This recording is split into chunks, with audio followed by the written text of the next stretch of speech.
aliens to ghosts, demons to angels, and from shadow people to the outlandish.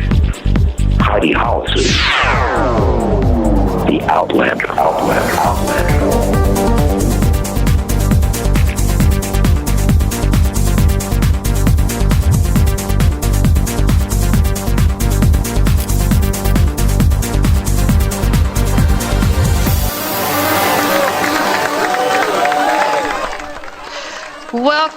Welcome to my awesome Friday evening. You are listening to me, Heidi Hollis, the Outlander. So welcome to the show, everybody. Get comfortable. Put your feet up. Put some popcorn in your hand and a nice soda. And enjoy. I have to tell you guys what this program is about. This show is about bringing outlandish and interesting topics to the forefront, from aliens, angels, ghosts, demons, holy encounters, shadow people to Bigfoot to the outlandish. I always say if it's weird, we're here, and now you are too. So, hey, you are definitely among friends. If you do not know who I am, well, get to know me now because this show is always fun. When it comes to the outlandish, personally, I'm someone who has been there, seen that, experienced it, freaked out, found some answers, wrote about it, got over it, and now I'm hoping to help others do the same darn thing and understand this crazy, crazy world of ours. So, if you dare to learn even more about me, go to my main website, which is HeidiHollis.com. And there's lots of good stuff up there. And I also want to invite you guys to check out my forever growing in popularity paranormal comic strip. It is called what? The Outlanders. Really original, right? Well, it actually is. Go to theoutlanderscomic.com or just go to inceptionradionetwork.com and you'll see it there on the front page all the way down at the bottom. And it's Bigfoot, aliens, anything and everything you can imagine is kind of sprawled there in our crazy paranormal world. It fits. It really does. I'm going to tell you guys how you can hear this program. Get the Inception Radio Network app, IRN app. Most people seem to listen to this awesome show and many others through that app. It works. I mean, anytime that you want to tune in, you just blip, blip, blip. There you go. And you got anybody you want to listen to. Any topic of interest anyways, because Lord knows, as of late, the news really sucks in the world. So enjoy the paranormal world. It's a lot more interesting and probably a lot more realistic, to be honest. You know it's true. Inception Radio Network also just got into the iHeart family. Yes. So the audience is going to forever expand into the ethers, and so welcome, iHeart listeners. We're always having fun here on the network, I swear. There's a very cool way that a lot of people listen to this program as well, like my parents who don't want to fiddle with that technological stuff, so they just dial a number, 401-283-6700, and you can just listen. And I also welcome you guys to call into the program with any comments or questions at 1-888-919-2355 or go on Skype, find Inception Radio Network. MJ will pass along your comments and questions. And, there's more. Sorry, I got the sniffles today. Allergies. And you could go to irnchat.com. Right there is where you can listen to this show live and pass your comments and questions as well in the chat room and discuss things among yourselves. If you want to pass a question to me, put it in all caps, and I tend to be able to pay better attention to that. Yeah, so there's a lot of cool ways, I'm telling you.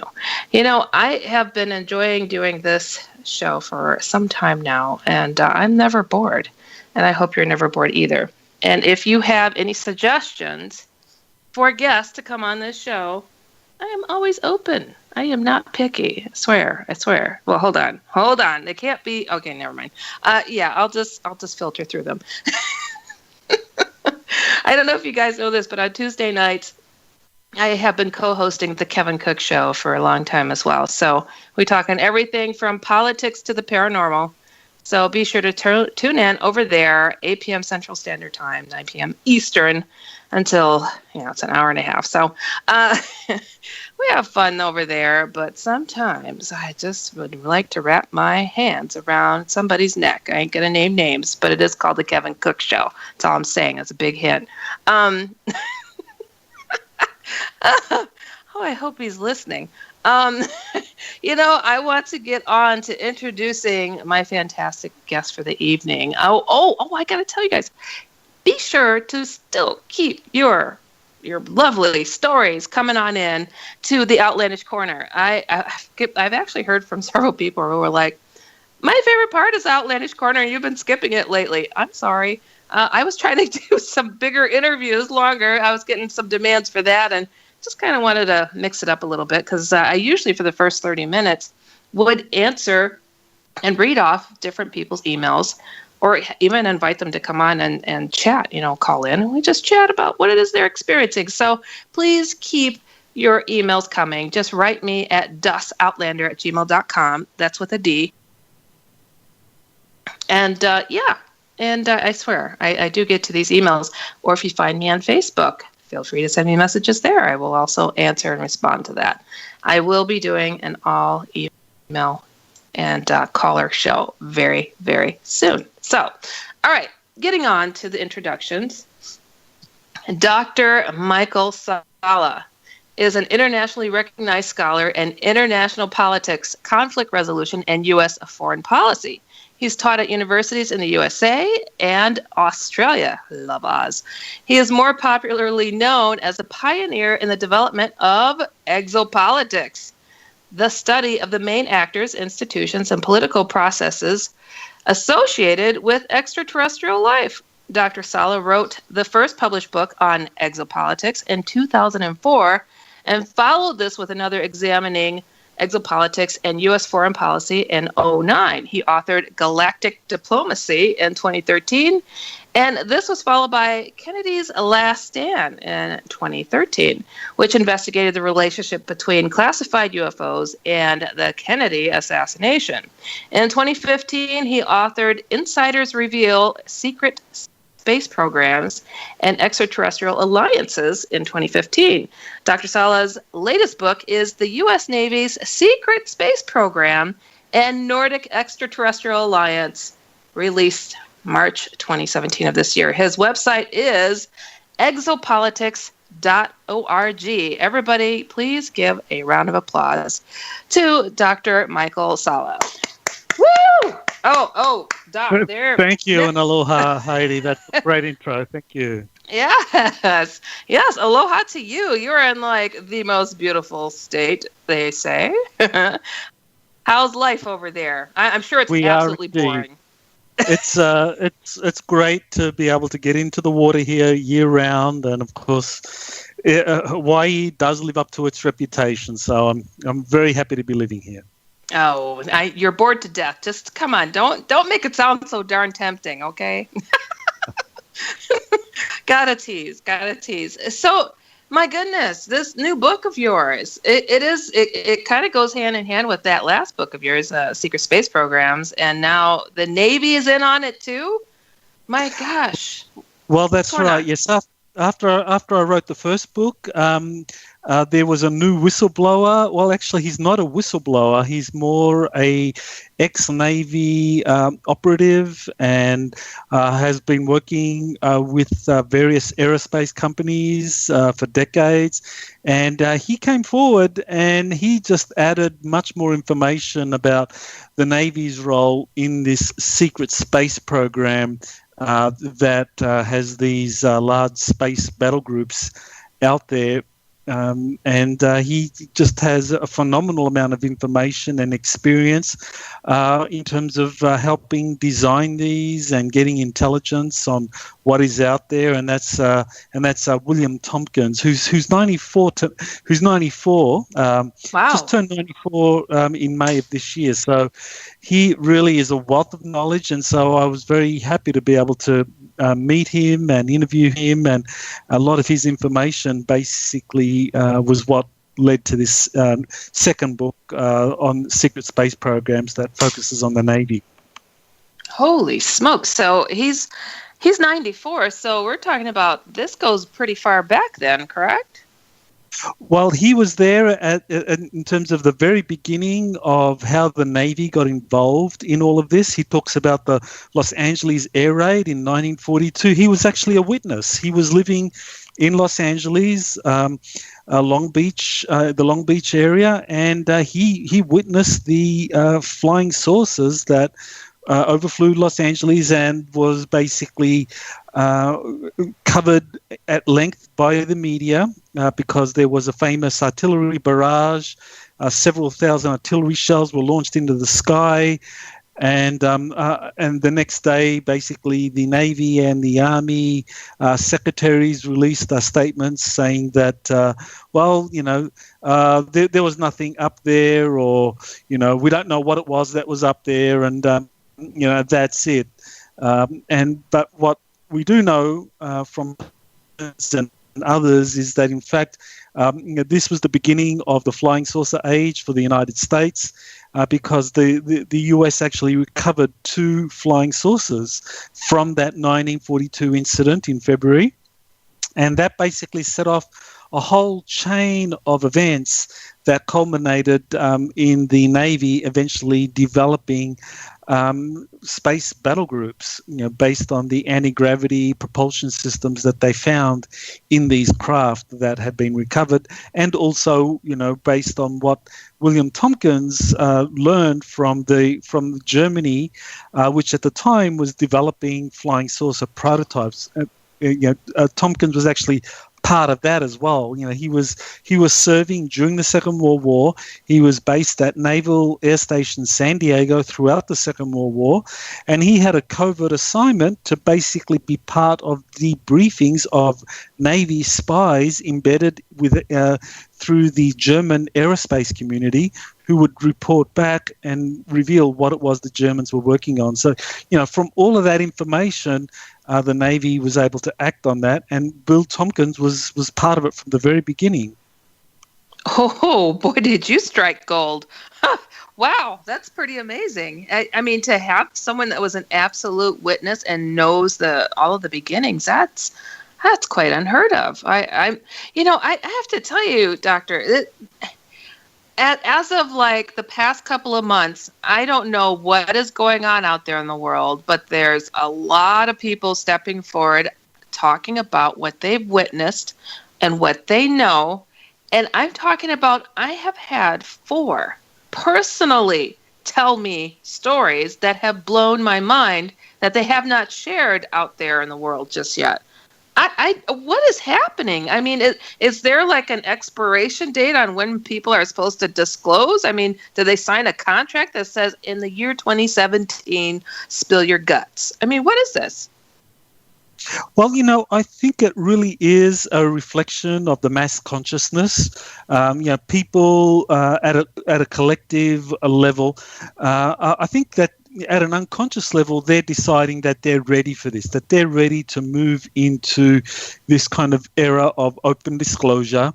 Because people often say, well, what's responsible for the cover-up? And, it's the Illuminati, it's the big oil companies, it's the national security system. And, that's all true. But, ultimately, I feel as though, people like Carl Jung and others that study the collective consciousness of humanity, that really it's the collective consciousness that drives global events. And at an unconscious level, I think up until recently, I don't think that they were really ready for the magnitude of all of this. But now they are. And I think especially the younger generation, because that's something that's really impressed me, is just how the younger generation, they're ready for this. They're ready to dive into this big time. And, and they intuitively know this information is real. They're having their own experiences. They're seeing orbs. They listen to whistleblowers, contactees, and they get it right away. Whereas the older generation are, they're into the nuts and bolts side. And, they're just like, well, a lot of them kind of like have been struggling with this for decades. But the younger generation, they're ready for it. And I think that's what's driving the process forward. And so I think we're just getting closer and closer to all of this being revealed. Well, one of the folks that is aware of the goings-on in the military and whatnot, they essentially said, a lot of us are getting tired of the secrecy, and young and old, and they feel that it is time for this to come forward. And because I'm like, well, how can you speak on this and not be afraid for your life that the government will come and, smush you or something? And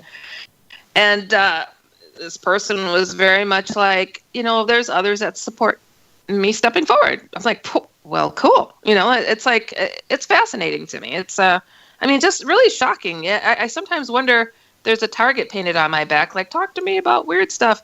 Hold it is. Never mind. But it just blows my mind, the things that are coming forward out of the most unexpected places. My job. I'm a therapist. I'm like, what is going on here? It just rocks my world every time I come across one of these spontaneous revelations. And got one yesterday. I'm just thrown and blown away. But so I've always said, the government feels, the people couldn't handle the truth and what's going on.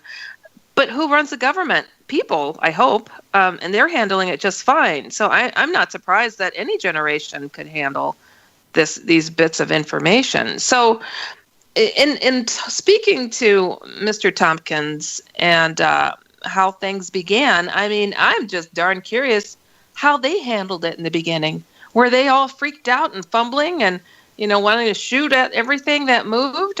Or were they rather, organized?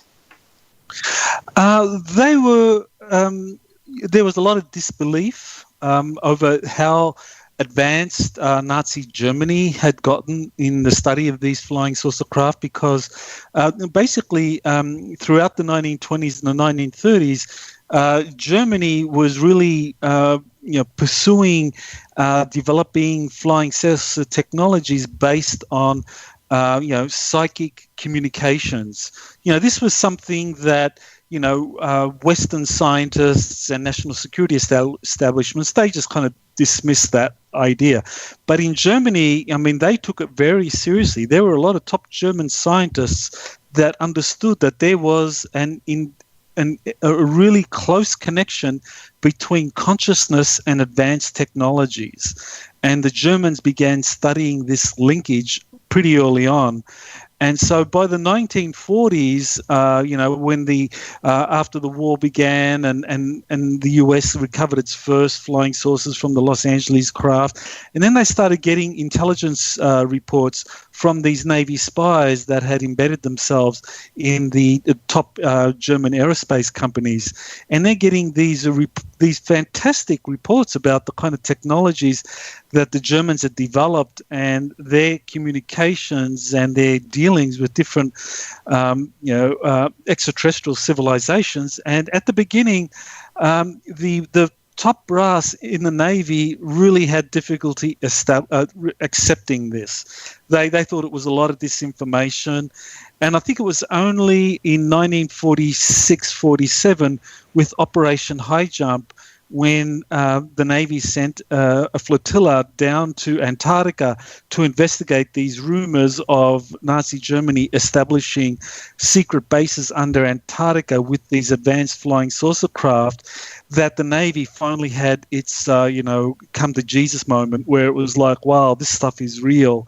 We had no idea. And so they then, they went into it, big time then in trying to understand what was really going on. Because up until that time, there were a lot of rumors, a lot of kind of espionage reports and, craft being sighted here and kind of prototypes being recovered in Germany and so forth. But when they went down to Antarctica and saw these operational craft that the Germans had built down there, and that these were using directed energy weapons and that they could fly at hypersonic speeds from pole to pole, like Admiral Byrd said, like the Navy people just really were shocked.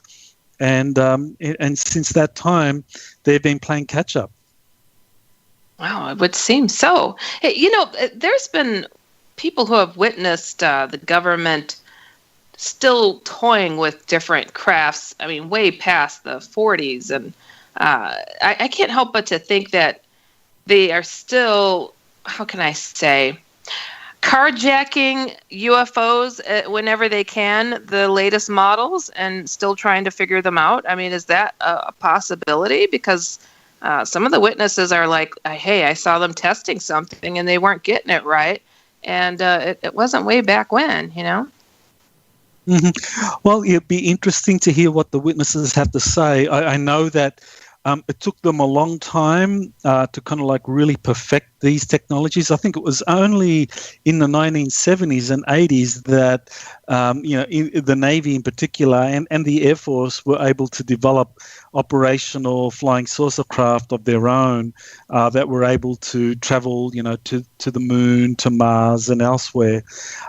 Because the Germans did this in the 40s, but it took the US, an extra 2 or 3 decades to catch up to what the Germans had done. And of course, the Germans, they continued to develop their technologies, where now, a lot of what this secret German program did out of Antarctica, it's almost indistinguishable from an extraterrestrial civilization. We because they've become so advanced that really, you really can't tell the difference between them and an extraterrestrial technology. Whereas in the case of, the Air Force and the Navy and the Russian space program, I know the Chinese are playing catch up as well. The Brits and the Australians and the Canadians are also working closely with the US. They're still developing things. They're still, getting doing testing of, new generations of spacecraft. But yeah, it's just a constant process of developing newer and more powerful technologies. But I know, based from what William Tompkins has said and others like Corey Good have said, and there have been a few other whistleblowers, that essentially since the late 70s, early 1980s, the US Navy has operational battle groups in space. So we're talking like aircraft battle groups, aircraft carrier type battle groups, with the cruiser, aircraft carrier, destroyers, minesweepers, escorts, and all of that, that the Navy has something equivalent to that in deep space, and that they actually have 8 of these things, 8 space battle groups that are operational. Oh, I believe it. I just came across, what is it? Let me see. Space Wars. This is an article. Space Wars, Why the Air Force and Navy Will Fight for Control of the Space Corp. As if they are trying to develop, we've got the Navy, we've got the Air Force, but they want to have a space force as well. I'm like, oh, you guys are almost making it official that this is going to be so necessary. It is already going on. It's it's nothing. It's not a big secret. I don't feel anymore. But our governments. This is what kills me though too. It's like here, China, Russia. They're no good friends of ours. How are we and they able to keep these things under wrap where it's not quite released out to the public? I mean, how are we able to keep that in agreement, to button our lips on that? Well, these major nations, they are able to make deals behind the scenes to share advanced technologies, because that's one of the things that all of the major nations, are desperately wanting is, what's the latest and best technology. And, and they're prepared to make deals behind the scenes to get access to that. So, from the very beginning, the United States and the Soviet Union, they got their hands on some of the most advanced technologies, but it was the United States that made deals with this German breakaway colony in Antarctica. So the United States got the best technologies out of, as a result of those deals. And so the Russians then made deals with the US because it was trickle down.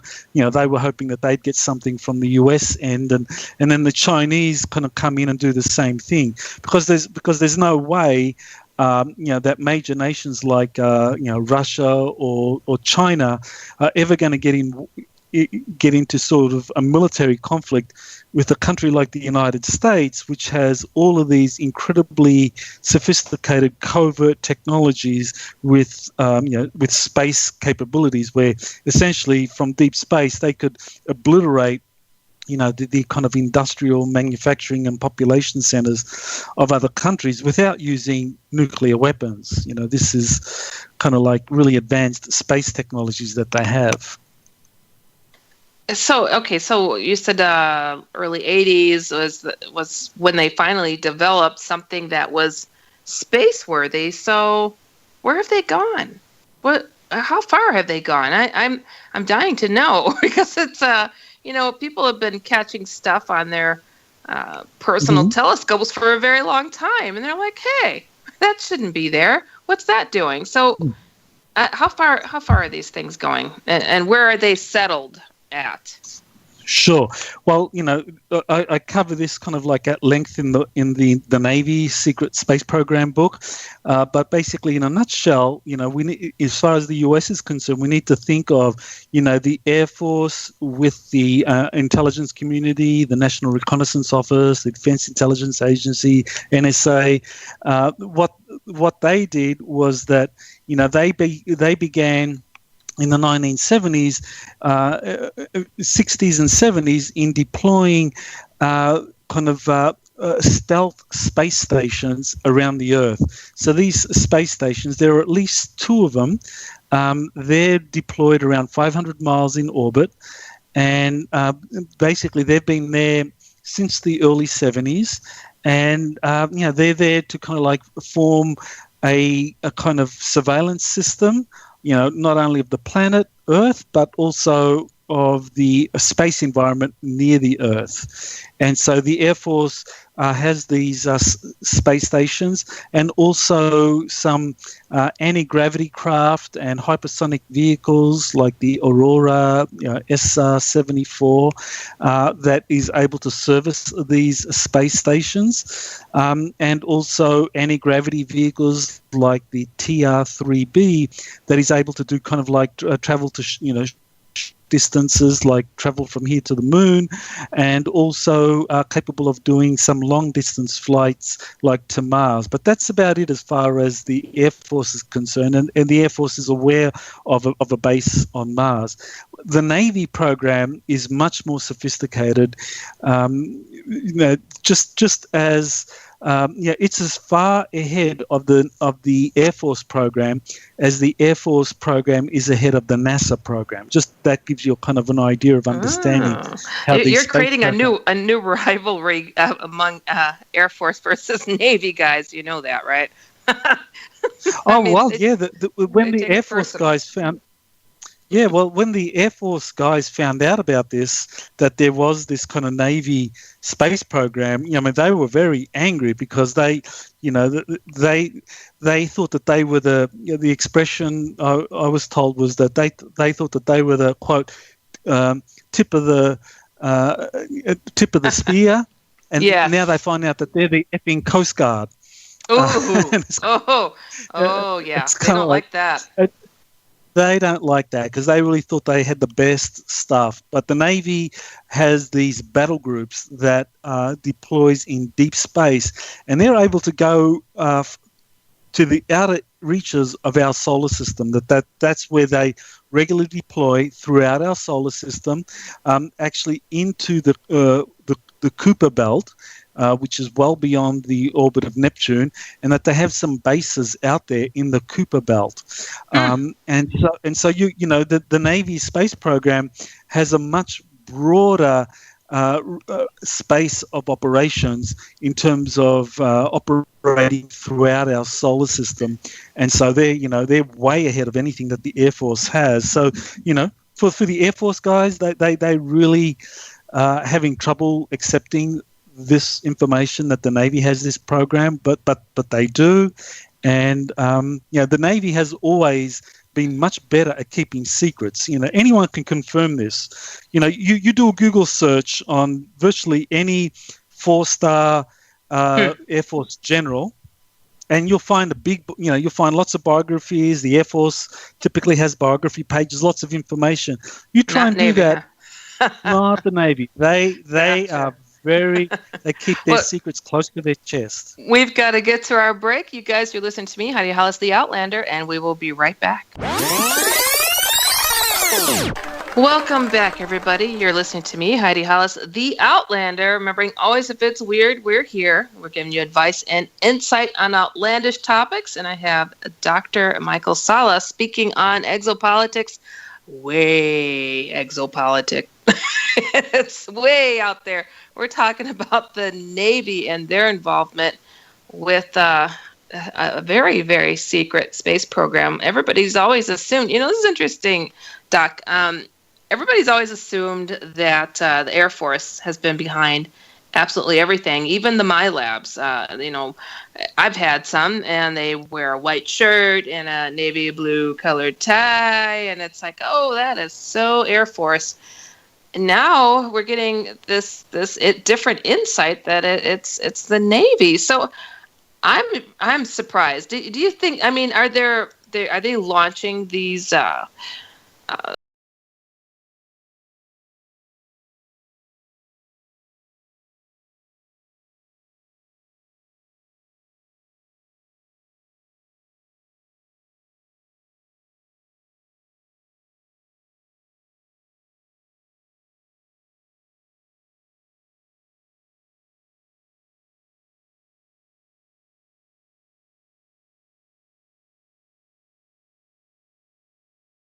The oceans, that operates on land with the Marines.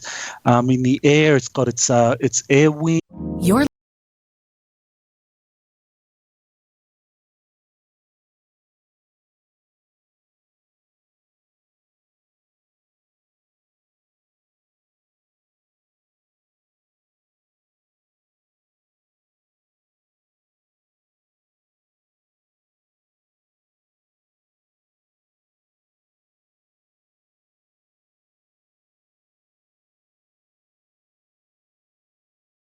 It operates under the oceans. It has underground bases for its submarines to go into. So the Navy has the most experience.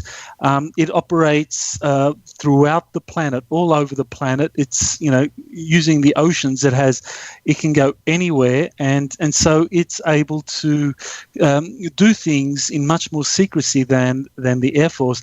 And from the very beginning, the way in which the public was convinced into thinking that the Air Force was the one that was in charge of the UFO phenomenon, and that it's the Air Force we need to look to if we want to get answers, that was pure disinformation. From the very beginning, the Air Force, especially 1947, 1948, when they launched the first investigations, Project Sign, and then Project Grudge, and then Project Blue Book that became very famous in 1952, and that lasted to 1969.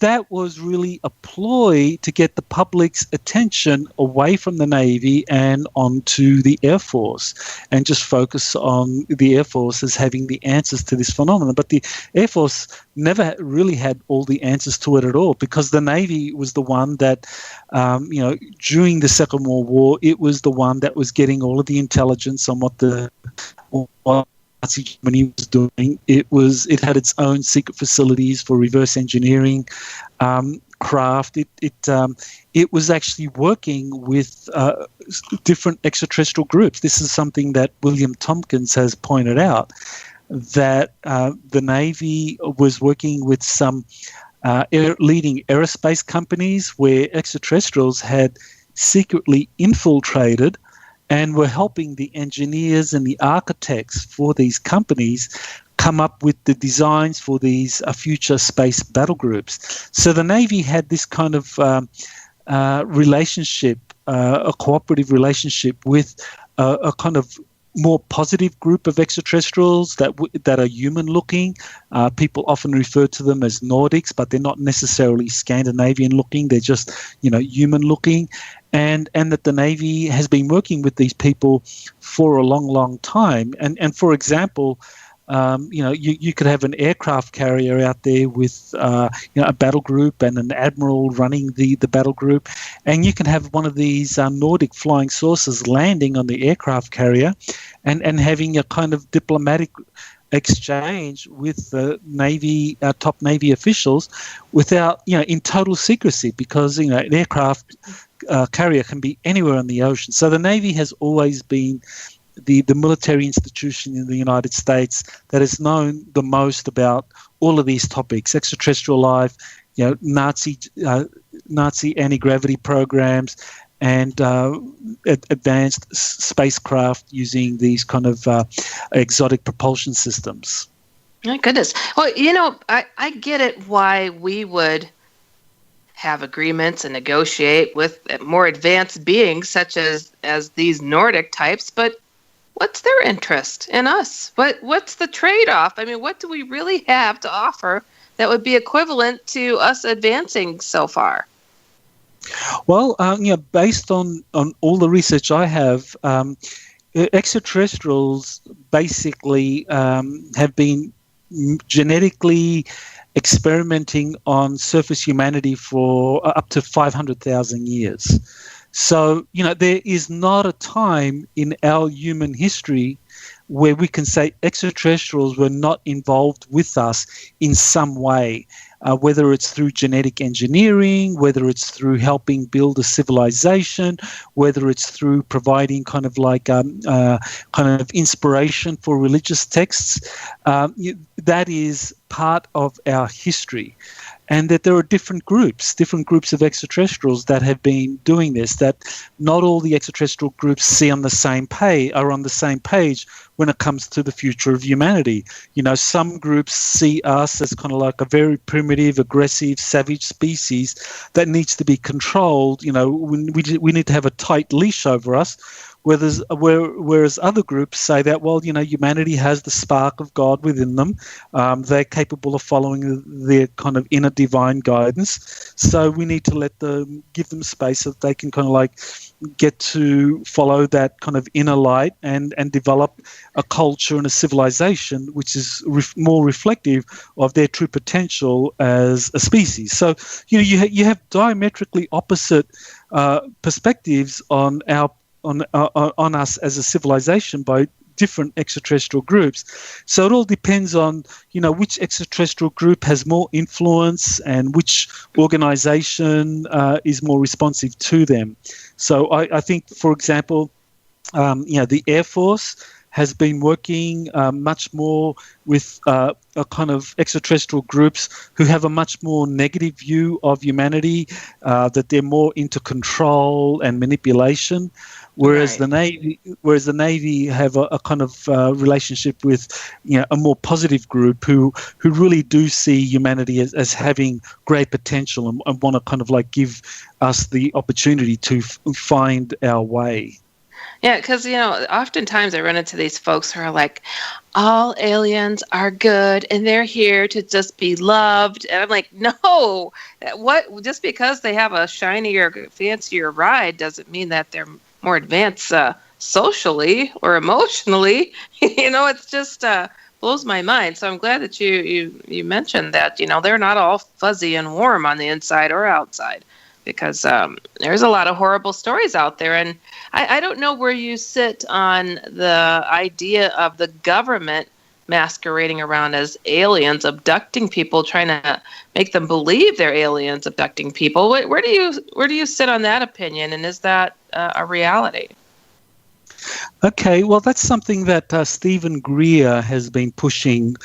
He's saying that the government has created these kind of alien lookalikes. He calls them programmed life forms, that they're kind of synthetic, grey-looking aliens, and that they've been kind of like using them in these abductions of people and making people believe that aliens are bad, and that this is something he's been saying. Well, I've done a lot of research on this, and I can say that that's really not true. That's not accurate at all.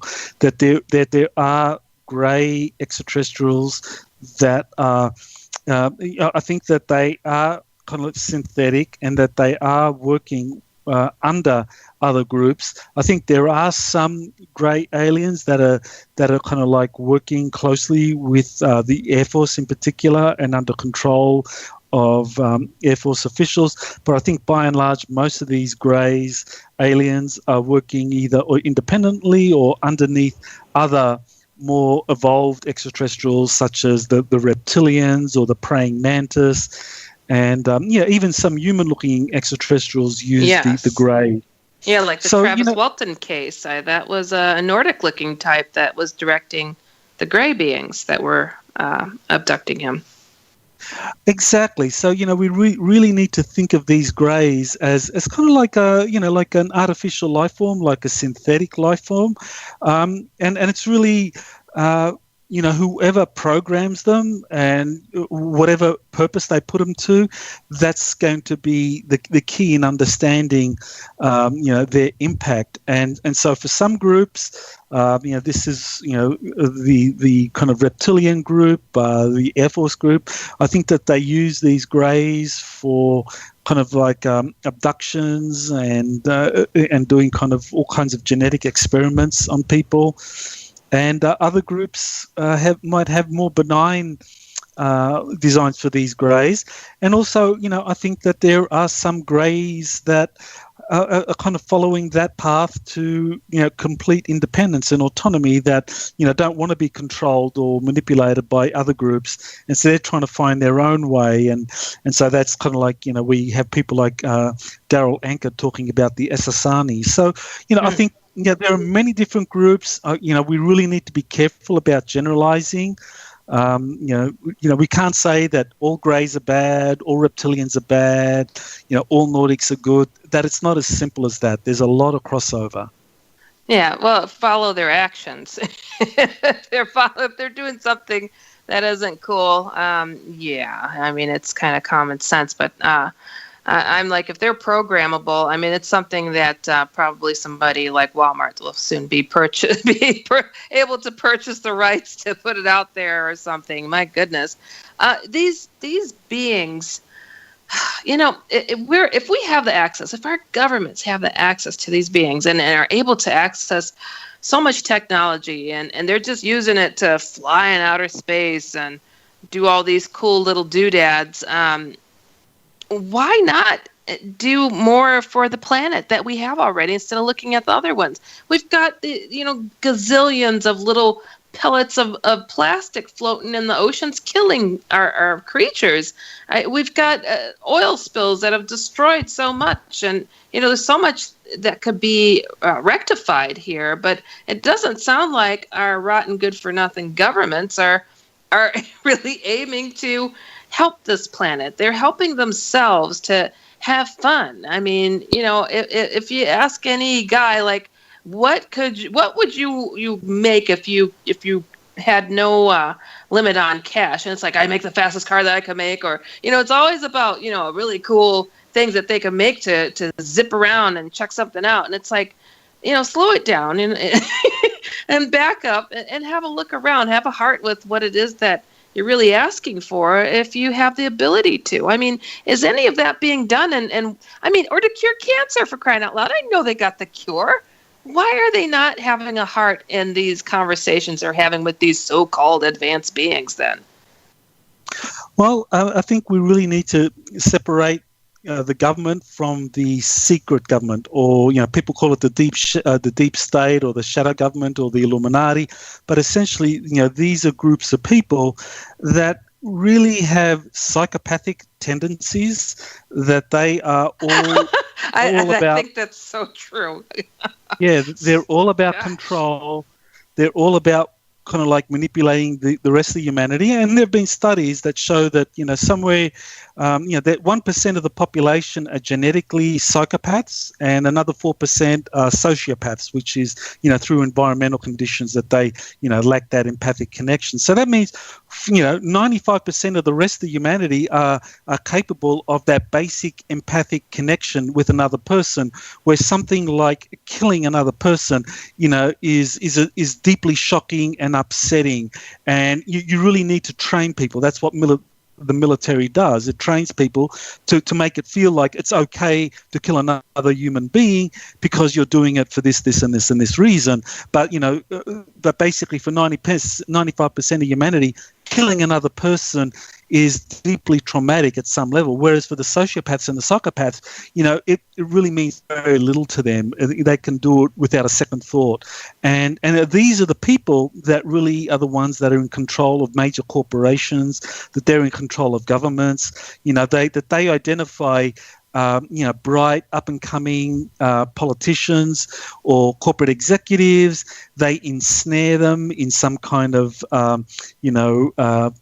pedophile ring or some kind of satanic practice or something that compromises them at a deep level, so that then they have a control file on them, and then they can manipulate them to get them to do whatever they want. Whether they are in a high government position or whether they rise through the ranks of a corporation and become a CEO, that these people can be controlled by the psychopaths that are part of this kind of shadow government.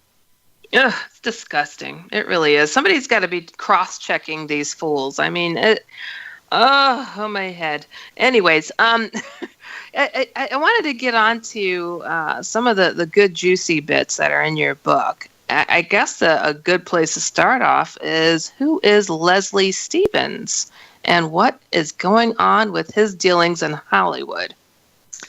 Well, he is a really interesting guy. I mean, he was the son of a Navy admiral who was part of the Navy's developing a secret space program and getting all of this intelligence about these Nazi programs out of Antarctica, and also about this kind of advanced Nordic extraterrestrial race that were trying to help humanity. And so Leslie Stevens, his father gave him all this information because Leslie Stevens had a background in military intelligence during the Second World War, and his father was an admiral who ran psychological operations for the Navy immediately after the Second World War. And so Leslie Stevens actually entered into Hollywood, and he was the creator of the Outer Limits sci-fi series. And so in the Outer Limits series, you actually have a lot of these kind of sci-fi themes in the Outer Limits being this kind of Navy-sanctioned disclosure initiative where the people would learn about different covert programs. And Leslie Stevens basically briefed Gene Roddenberry on the Navy's secret space program. And so that's how Roddenberry came up with the idea of Star Trek.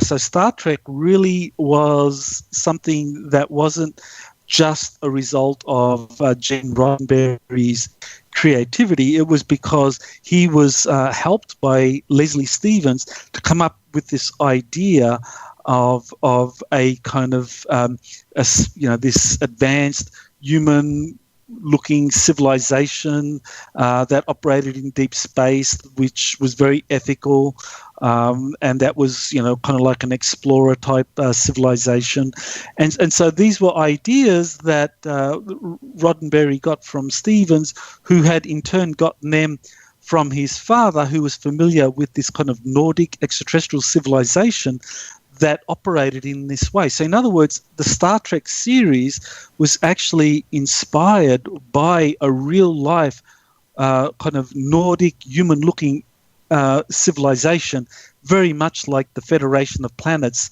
depicted in Star Trek. So there's a deep truth there in Star Trek that Federation was in existence at the time. A lot of Captain Kirk lookalikes. So I mean, wow, that's fascinating. And the technology, of course. I mean, the flip phones, the being able to talk into your watch. I mean, so much of the technology and what was able to be made into reality. I'm just looking for the teleportation to come into effect, but I heard it already is. They're just not showing us.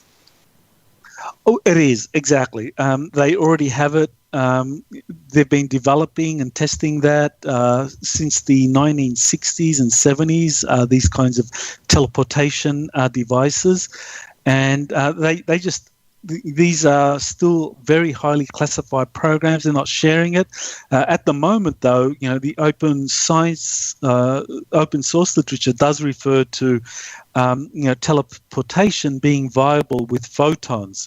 So, that in itself is kind of like acknowledging that teleportation is feasible. And because if you can teleport photons, then, you have the basis for in the future being able to kind of upgrade and teleport, molecules and eventually kind of like fully organic beings like humans. But in the classified arena, they've been doing this a long time because they have the supercomputers, the quantum computers, to be able to kind of like download all of the information and to be able to instantaneously transport it to another part of the solar system, or even the galaxy, elsewhere in the galaxy. Everything people see in sci-fi series like Stargate SG-1, there's a lot of truth in that technology does exist. That is it. I just find this whole secrecy to be so darn selfish. It's like, how and why would they not want the rest of society to join in the fun and help give some awesome input instead of them going through a crowd and saying, you, and maybe you can be in on it and help us figure this out so we could beat the Russians. It's become a sense of warfare, and it doesn't need to be. I mean, we could go into the days of Star Trek where people do and explore just because. And people don't have to work for a living because we provide and because we're able to. But there's those people who like to, put gold chains on their sheep like they do, like the Saudis do. I was really shocked to see that because they want to stay rich. They want to remain the ones in power. And it's just, if I was an alien, I don't know if I'd want to get to know these people. I mean, because it's just like, you would think that they would be disgusted at the secrecy. I'm shocked at that. Has that ever been expressed by them? Like, why don't you tell everybody else? I mean, these are good beings, quote unquote. Why wouldn't they wonder? This is the thing that, the ones that the secret government, the deep state, that really are in control of planetary institutions and treat us like sheep. Like you said, they want to kind of put that gold leash on us and just kind of keep a tight leash, tight control over us, because they really don't think that we're capable of anything more than just, being able to produce, the kind of technologies and the wealth that they need for their secret space programs. And they work with certain extraterrestrial groups that have that kind of more negative mindset about us as a species, that we're very aggressive and quite savage, and you kind of scratch the veneer of civilization, and humans can be very barbaric towards one another. But there's another group of extraterrestrials that believe very differently, that that they can see that we have this enormous potential, and that if we're just given space, if we just have these restrictive practices released, and this advanced technology kind of that we're allowed to get access to it, that our civilization will kind of flourish very quickly, and that will become very peaceful. But that's what the deep state or the controllers don't want. They don't want us being peaceful, because through war and conflict they can make enormous profits. Peace and harmony is not good for profit. That is a crying shame. How are we to know with outright certainty that the ones who are in power and who are hoarding the knowledge and the technology of all of this stuff, that they're not aliens themselves? How do we not know? I mean, if they could appear as one of us, I mean, perhaps we're being played by both sides. Like, oh, a generous alien, and oh, it's his buddy that's like being greedy, pretending to be a human being. I mean, how would we not know or know? Right. Well, it's a good question. The first thing is to keep in mind that, that these extraterrestrials have been genetically intermixing or splicing their genetics into us on this planet for over 500,000 years. So we are all kind of like extraterrestrial hybrids. The big question is, to what degree do we have extraterrestrial genetics within us? Those that have the genetics of some of these more kind of like aggressive or imperial extraterrestrial races, they typically form the blue bloods. They are part of these kind of 13 ruling families that go back many millennia in terms of having a lot of control over humanity.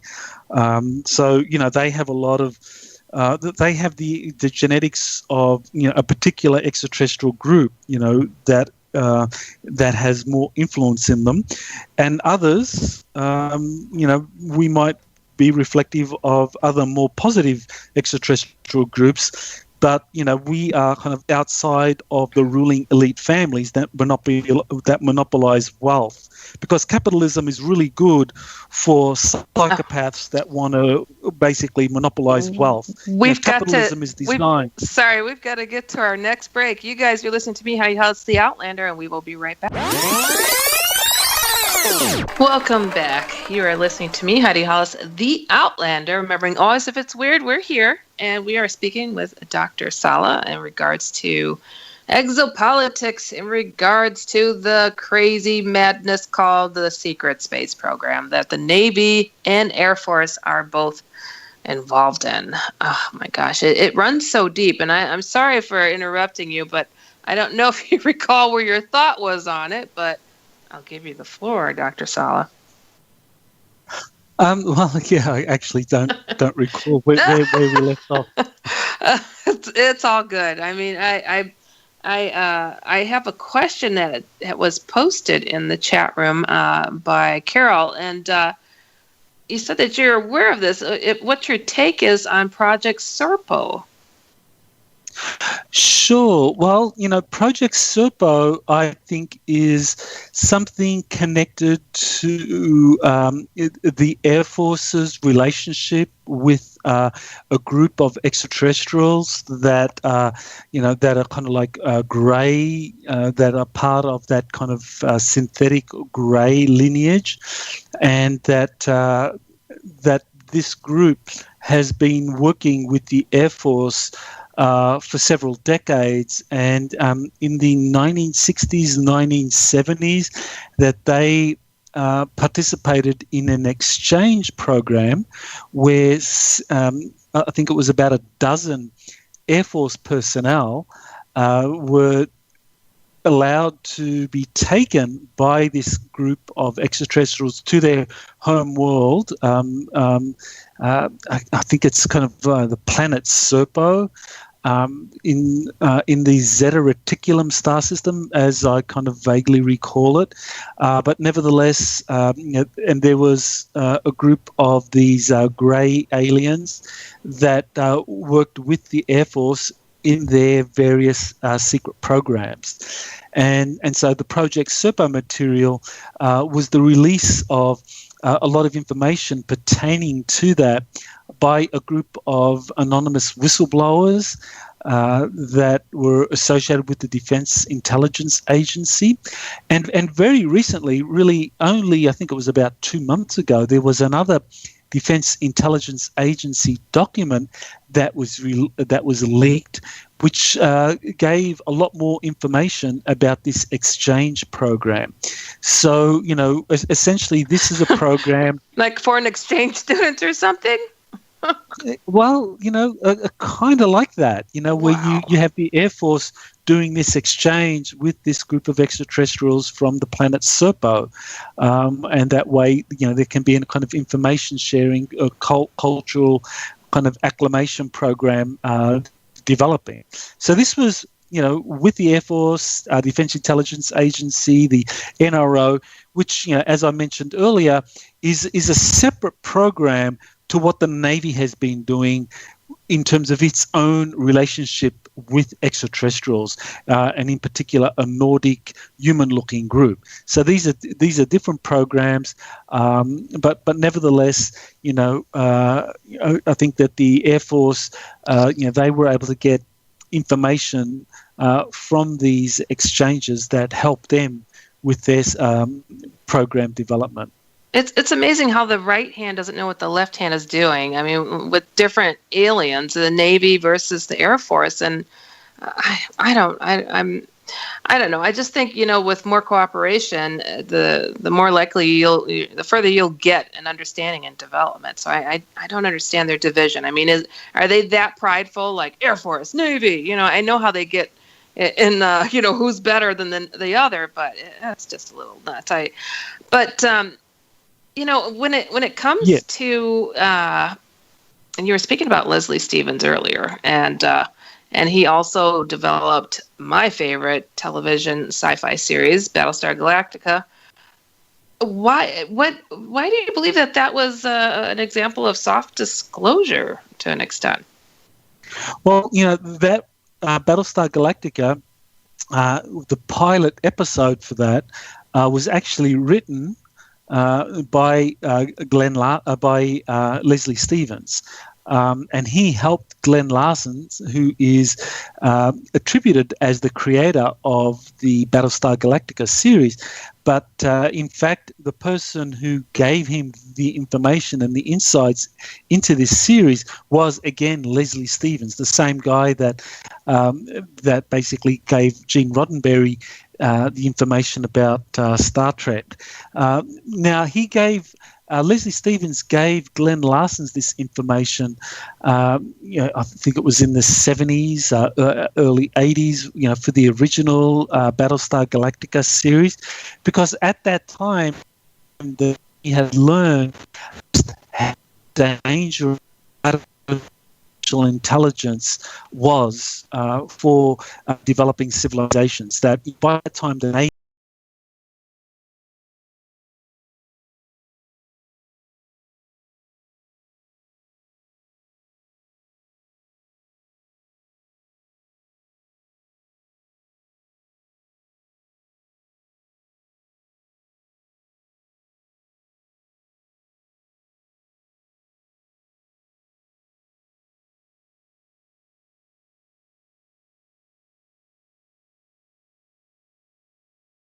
where you actually have this synthetic looking human, which is an AI, that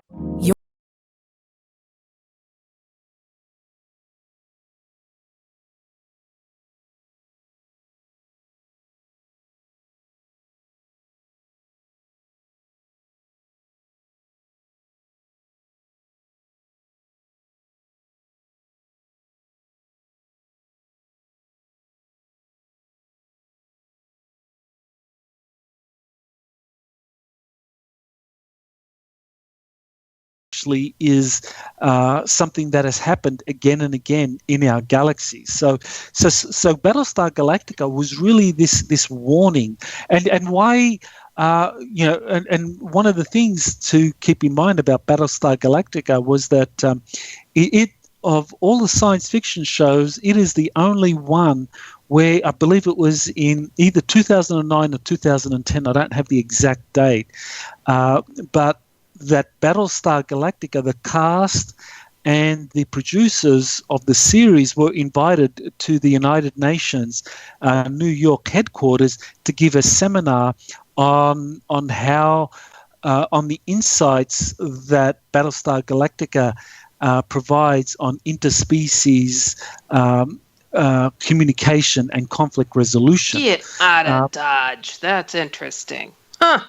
That's right. It's like, why would the United Nations invite the cast and the producers of this sci-fi show to give a talk to the United Nations on lessons learned from this series? The Stargate folks must have been furious. I'm just kidding, but because they were fighting everybody. Battlestar was I don't know, but if people haven't seen Battlestar Galactica, I love the reboot especially. I mean, it is worth binge watching, even the old one. I mean, there's two different ones out there. So I that's wild. That is wild. Now, I wanted to. We don't have a whole heck of a lot of time. I could. I told you in the break I could talk to you forever because there's so much to discuss and so much wiggle room our government has in hiding things. You feel that the Navy, it supports full disclosure. Why do you feel that? And what role do you think that Trump may have in this? I mean, he's got a whole different approach out there in the world. I mean, I hope he takes a strong step in the direction of disclosure. Well, the thing is that the Navy institutionally regards itself as kind of like the defenders of the Republic. It goes back to, John Paul Jones and, the American Revolution. The Navy's history goes all the way back. So this is way before corporations began to, develop and get a lot of influence over the U.S. political system.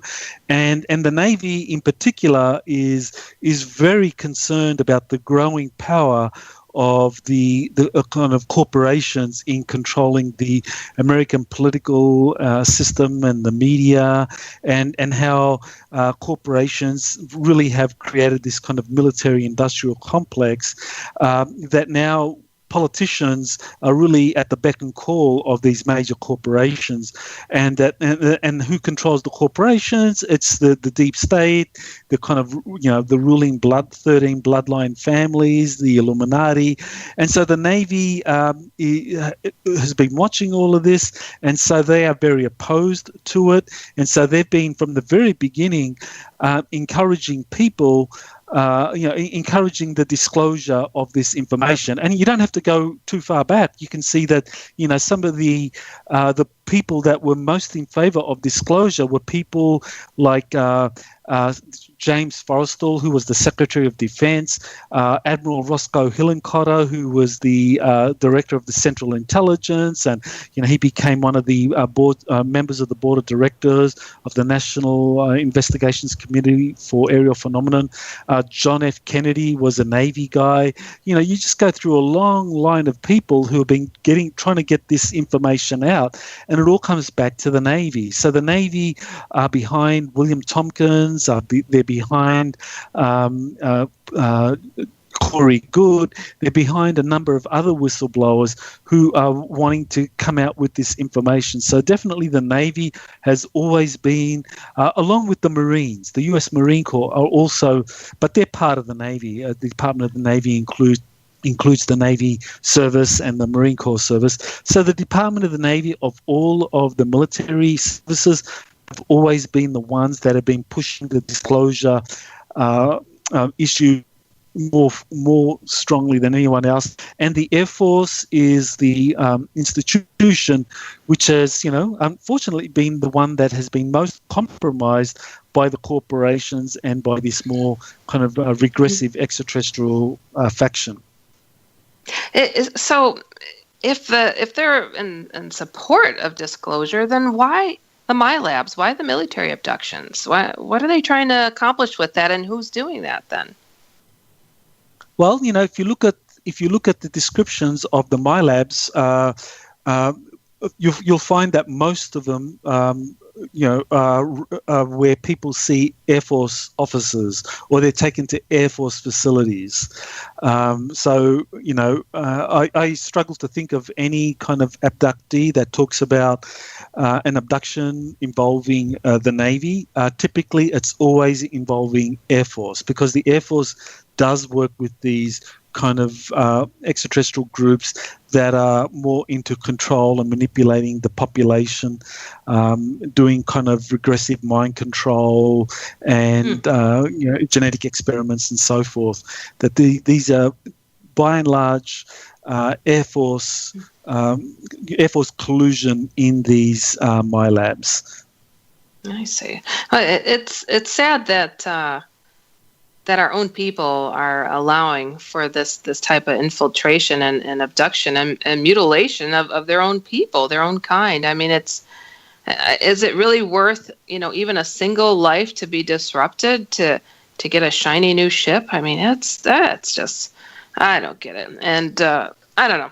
It's horrible. I would hope that what these more positive beings see in us of being having so much potential. I hope that it comes through at some freaking time, because it sure has taken a heck of a lot of time to get to the point of others stepping forward and saying, yeah, this is real, this is happening. It's like, okay, then, let's take the next step. Let's be friends with the universe. Let's all work towards, this really kumbaya moment already. It just feels like it's taken so long. I don't know when this is supposed to happen, but I hope it's within my lifetime. I mean, is there light at the end of the tunnel with the disclosure at some official level?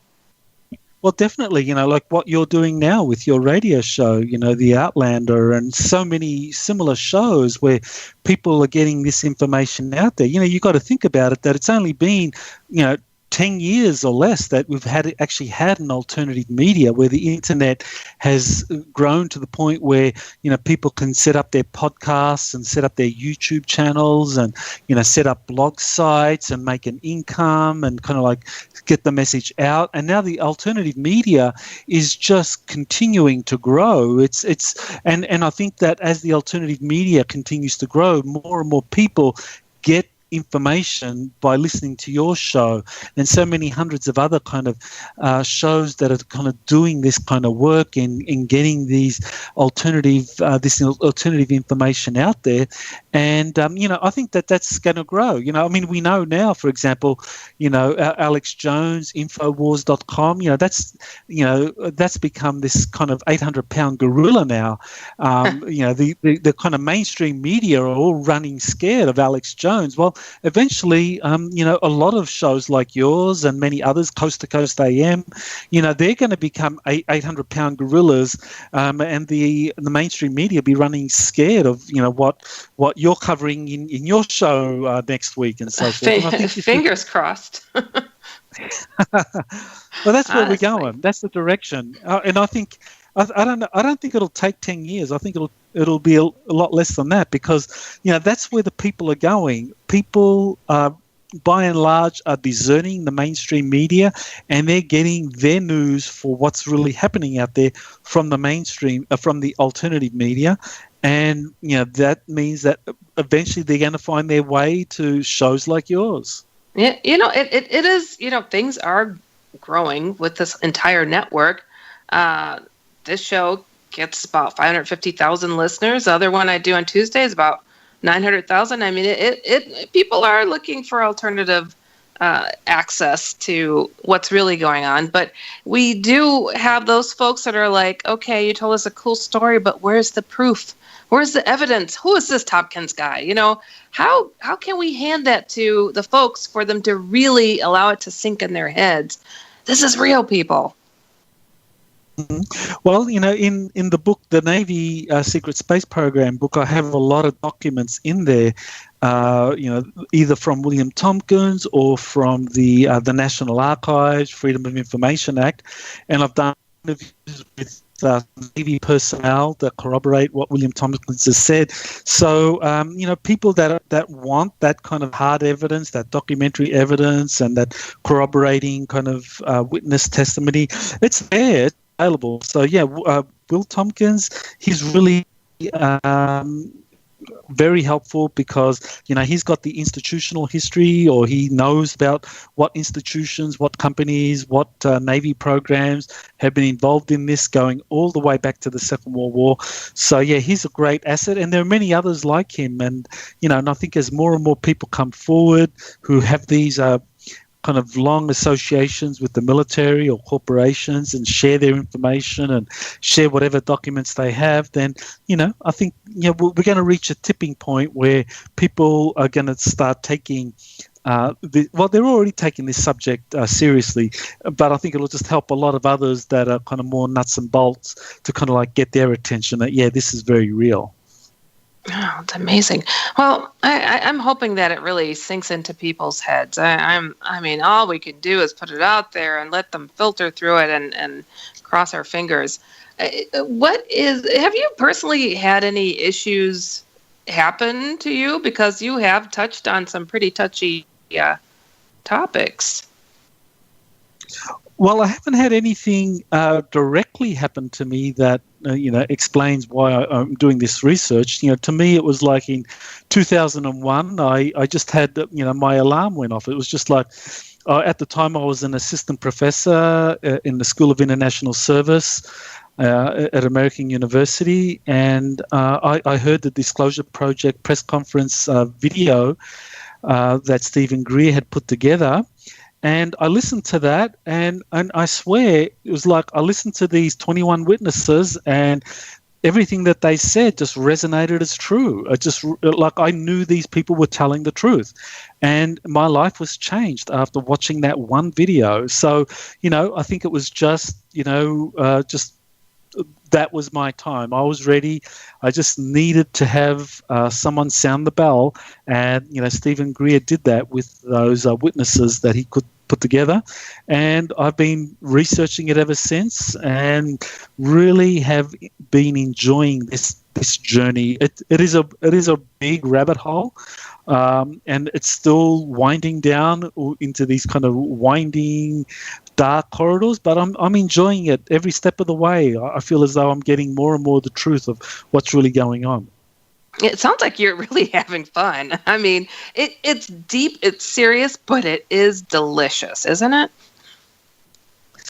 It is. It's delicious, and I find I've always loved puzzles. One of the things I remember when I was a kid, I just loved puzzles, and this is the puzzle to beat all puzzles. This is the mother of all puzzles. This one. I dig it. I'm a puzzle person too, and I've got a crazy habit of buying weird Rubik's cubes, and I can't solve not one of them. So I think I just like to torture myself. But anyways, I'm not kidding. I do. But if there was one thing or a couple of things that you would like people to take away from what it is you're presenting, what would it be? I think it's always important to try and find a balance. In terms of going down that rabbit hole, finding out what's going on in there, which projects are going on, but to also develop some kind of meditation practice, some prayer practice, so that you can connect to this kind of consciousness field around us, because I think that's the key. The more we're able to connect with this consciousness field, the more we're able to empathically feel another person, just connect with them empathically, the better able we're going to be in terms of understanding the big puzzle, the big picture of what's going on. And then when it comes to, dealing with extraterrestrials, I think we are going to be able to deal with them as equals, because, essentially, to me, it's like, we got home ground advantage. Because in terms of dealing with extraterrestrials, we got home ground advantage because Gaia, this planet, is a living, breathing entity, and we can empathically connect with her much more deeply and much more powerfully than any extraterrestrial visitors. So when we connect with Gaia, we are able to tap into our home ground advantage, and we can deal with the extraterrestrials not just as equals, but as actually spokespersons for the planet, and say, what are you guys doing here? Are you helping humanity? Are you helping the planet? And, if need be, we can berate them. But if you don't have that connection to the planet, you're just kind of like, you're like this leaf in the breeze. You deal with these beings that kind of come in with their shining starships and, impressive mental telepathic abilities. You don't know. But, when you're connected with the planet and you can empathically connect with the other people on this planet, then, you got home ground advantage, and you can go in there and you can speak to them as an authority. So that's what I would encourage every listener to do. I like the way you think. I really feel that we will get there. We will reach that threshold of being able to join. What is it? The Federation of Planets, or whatever. People have these different names for it. and to evolve and to get it and to be kind to one another. And hopefully our boys out there in space who are going way, way out there aren't getting ourselves into trouble, are they? Like Star Trek, Kirk didn't always make the best decisions sometimes, and he would get into battles. Are they having anything like that going on out there? I'm curious.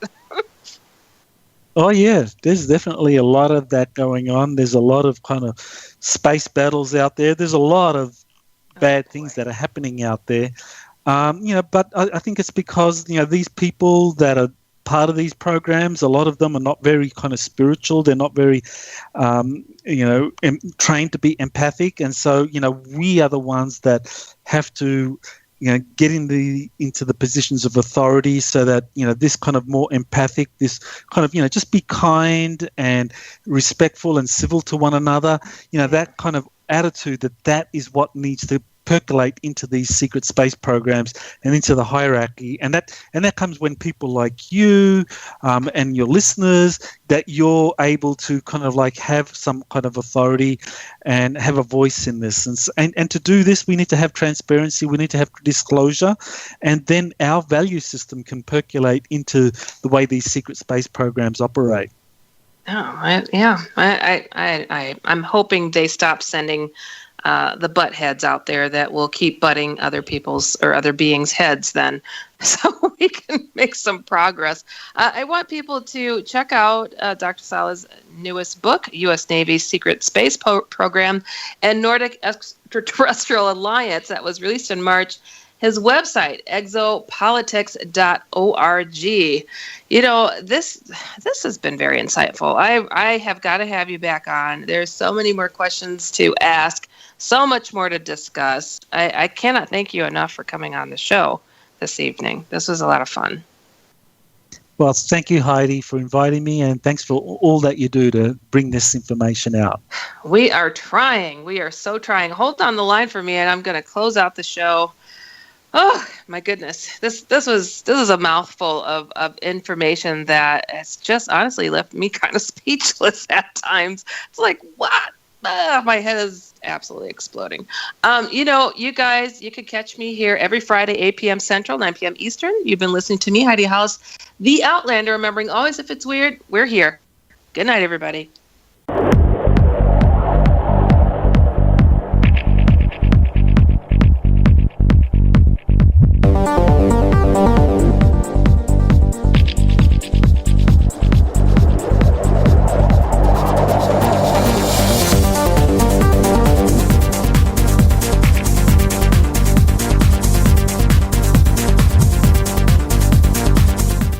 Okay, keep your eyes closed.